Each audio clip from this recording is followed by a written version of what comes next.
1980, a remote village in Bihar. Usha was about to give birth. Her husband waited outside in anticipation, and a few moments later, he heard the cry of an infant. The door opened, and one of the midwives came out and said, "It's a healthy baby boy." and on hearing this, tears of joy came down his face. Inside, Usha couldn't contain her joy as she held the baby. She had just become a first time mother. Her grandmother came over and rubbed something where the baby's umbilical cord had been cut. Beta, this is just some fresh gobar, pure and divine. The wound will heal quickly. Yes, Ma. Usha replied trustingly, but unknown to her, this trust would lead to tragedy. A week later, Usha began to notice something wrong with her infant. He would struggle to drink milk, and even worse, the baby's back would arch and he would go stiff for minutes. Sometimes he went into violent spasms that were visibly painful. She ran to her husband. Something's wrong. Let's take him to a hospital.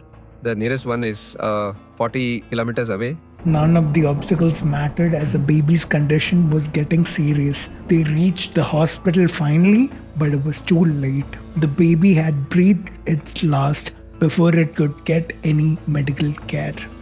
This wasn't just the case with Usha's baby, it was happening all over India. Way too many infants, several hundreds of thousands, were dying of the same disease. And the whole country had an emergency in its hands. How was it gonna solve it? My name's Pranav, you're watching scienceisdope. Let's get into the story.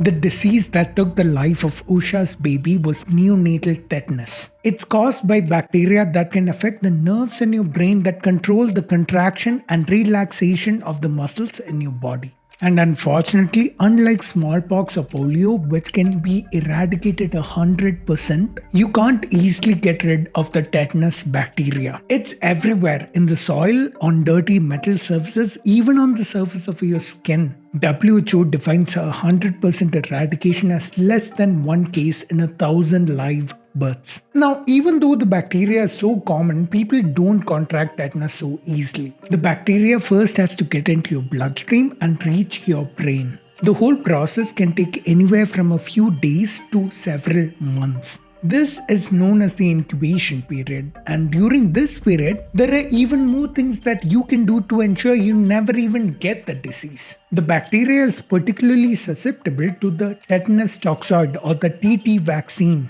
which I'm sure many of you are familiar with. I'm sure many of you may even have taken it yourself. It's very cheap and effective. But despite this, tetanus is a deadly disease. Once you contract it and start showing symptoms, recovery is not easy and may take several months, and 10% of cases prove to be fatal. Infants, on the other hand, are particularly susceptible to it because of unsanitary birthing conditions. Unclean hands during delivery, unclean birthing environments, unsanitized surgical or delivery instruments, and improper umbilical cord care. On top of that, the baby has no immunity. Any immunity that the baby has to be passed down from the mother. And if the mother isn't already immunized to tetanus, then given these conditions, there's a good chance that the baby might contract the disease. On top of all this, rural India is ripe with superstitions and traditional methods of delivering infants. The dais or midwives who assist in delivery may use unsafe methods and non-sterile instruments and environments and improper umbilical cord care. And because mothers were unvaccinated, they were at risk too. They could contract the disease. And because of all this, India had a huge problem of infant mortality. Over 2 lakh cases of maternal and neonatal tetanus-related deaths in the 1980s, particularly in rural India. But today, that number has come down by over 99%. So what did India do to achieve this? Let's find out. The achievement, clearly monumental, isn't that well known outside the medical community. So let's talk about it. I want everyone watching to feel pride over what their nation has achieved. What a few people doing their job right can do. As you've probably guessed, tetanus is easy to treat and very easy to prevent. But you have to imagine 1980s India, okay, when most of its population was rural. The main issue India was facing was not the treatment of tetanus, it was spreading awareness. That was the challenge. And if India were a person, I can almost imagine it saying to itself, challenge accepted. So India had a network of these Anganwadi centers. Okay, these literally mean courtyard shelters, and they were childcare centers that India started way back in 1975 when efforts were being made to eradicate smallpox and polio. Most villages in India have these, and as of 2015, there are 1.3 million of these centers nationwide. In 1983, India started a maternal and neonatal tetanus elimination program and decided to use these centers for the same. Step 1. Vaccination of expectant mothers. At least 2 doses of the vaccine would provide 80% immunity against the disease, and 3 doses would provide complete immunity. Easy peasy.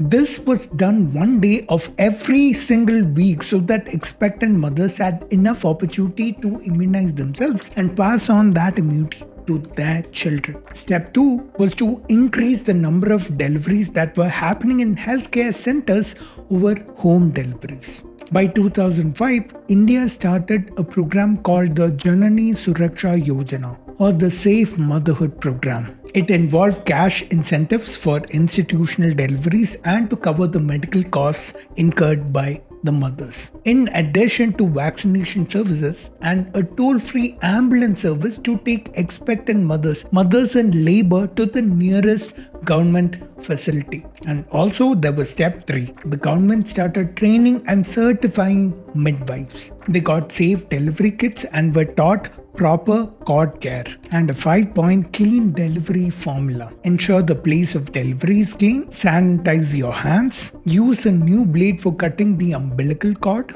use a sanitized thread, and discourage the application of any material to the cut umbilical cord. They were also taught to avoid any methods that existed purely out of superstition. JSY was a very effective program, and because of it, institutional deliveries increased to 73% in 2012, and just 20 years ago it was as low as 26%. And of course, they knew that there would always be some women who would find it impossible to access these health centers and would have to undergo deliveries at home. And that's where the government certified midwives came in. By 2012, women in rural India were assisted by a skilled midwife in 83% of deliveries, a figure up from just 33% in 1992. The final result was this. Cases fell from over 2 lakh deaths in the 1980s to less than 500 deaths in 2015. That's more than 99% eradication of the disease. An outstanding achievement if you ask me. Something that needs recognition. As of today, the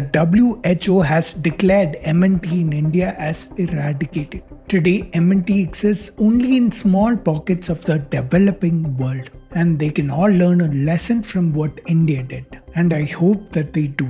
And I can't wait to see how this benefits the whole of humanity.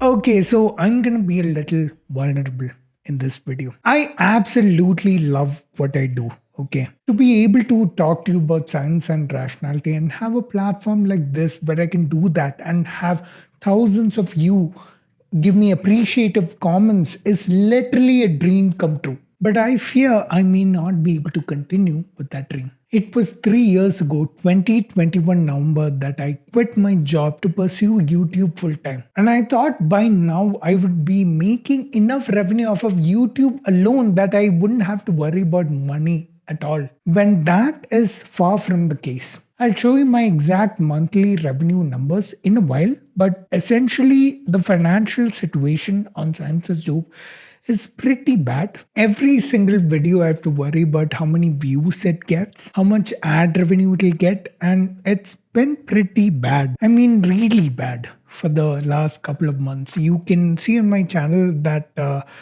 videos haven't been doing really well.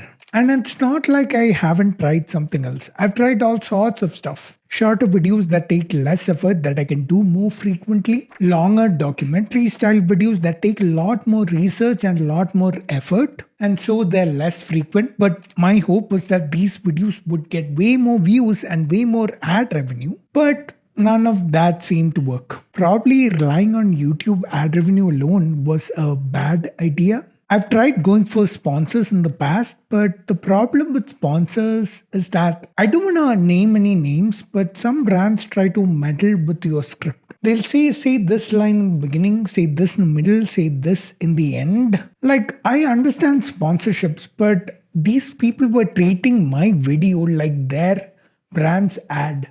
And I didn't want to do that. But I fear that sometimes I may just have to agree to their conditions just to make ends meet, just for revenue. And you have to realize how contrary all this is to my entire philosophy, okay? Like, I'm the guy that calls out people for trying to misinform or scam their audience. And so there's a certain trust that the audience has in me. And so I could never exploit that same trust to sell you stuff. I could never live with that. But unfortunately, that trust comes with a cost, and someone has to bear that cost. Look, I'm not saying that I'm completely opposed to sponsorships. I will do them if the brand aligns with my own goals. Like recently, I took a sponsorship from Stay Curious because they're also into critical thinking. But they're a small startup and I didn't really make much off of that sponsorship. I'll make all this clearer by showing you the actual numbers. So, people, I am recording this bit mainly because I want to be completely transparent with you guys and showing you exactly how much revenue I make and what this YouTube business actually is like. In the last 28 days, the estimated revenue that I've made is about 15K. I'll show you a more detailed version of this. That's all my expenses and revenues that I've documented over the last couple of months. I still haven't written down Jan, Feb, and March numbers yet. But you can see here that these are my incomes. The green is my total revenue. The red is my video creation expenses, and the blue is the final profits that go into my pocket. And you can see my main source of income here are YouTube and Patreon. And wherever you see a blank square like in this Patreon column, that may be because I took money out in advance in another month. And so that month I didn't withdraw anything. Or maybe I didn't get anything that month from that source. Like buy me a coffee. Maybe I didn't get anything in this month of September or October or whatever. That's what I make. And then I have my expenses. That's usually what I pay my editor and whatever other. I need to fill these columns, which I'll do soon, but they won't change all that much. They won't change the numbers all that much. And this is what I finally get to take home. You can see that in the months when I have sponsors, I make a bit more. And usually Indian sponsors don't really pay a lot. And I had international sponsors in these months, and that's why I got a bit more. And those are one-off months where I do make a bit of money. But the rest of the months, man, you can't live off of this money in Bangalore, can you? So that's it for my revenue. And luckily, I have worked in corporate for a couple of years before starting YouTube. And so I've been living off of my savings whenever I don't have enough money at the end of the month through YouTube. But I see a possibility that I will soon run out of those savings and YouTube cannot sustain me. After that point, I'll have to go back into corporate. And so I have to ask for help. I have no other choice. And I sometimes wonder if making content in English in a country that prefers Hindi content, I was doomed to begin with, but I don't know. Either way, you have a better idea of what my situation is like right now. I know that, sharing your actual numbers, revenue and expenditure numbers is not something people usually do. But I'm in a situation where I can't really afford that sort of privacy, I suppose. But either way, that's what my situation's like. It's sad to say that I used to make more in my job 3 years ago than anything I've made on YouTube. And to anyone trying to start out on YouTube, this is my advice. It's not an easy thing. Make sure you have another source of revenue that can support you while you're doing this. And I'm sure any hater watching this would love to make fun of what I've just shown you. Go ahead, make entire videos if you want to. Your audience will know exactly what kind of person you are. Also, this is not some greedy new scheme that I've come up with to make money. I can always just get a job and go back into corporate, but I don't want to. I want to keep doing YouTube, and many of you clearly like my videos. But I fear that I may not be able to keep doing this. If I'm to continue doing this, I can only do so with your help. If you think you can support me, please do. I've left links below where you can. YouTube memberships, Patreon, Buy Me Coffee, and UPI payments if that's what you prefer. They all help, but the last two are one-time payments. What I prefer is having a steady monthly revenue so that I never have to worry about money and I can keep making these videos just for you to enjoy. And for that, YouTube memberships and Patreon are the best options. But out of these two, Patreon is the better option because YouTube takes a massive cut out of every payment, like 40%. So I prefer you use Patreon. Not only is it going to be cheaper for you, but there are way more perks on Patreon. And I'm planning to add another tier where I can update you with what's happening with the channel regularly. Now, there are many people that already support me, and I want to thank them from the bottom of my heart, especially the ones who support me on Patreon and YouTube at the highest tiers. Now, supporting me financially is something optional. I want you to do it only if you think you can afford it and only if you think I deserve it. If you can't, you can always support me by sharing my videos. That's it from me. If you like this video, you might like a similar video I did on the milk miracle. I'll see you in the next one. Till then, remember, science is dope.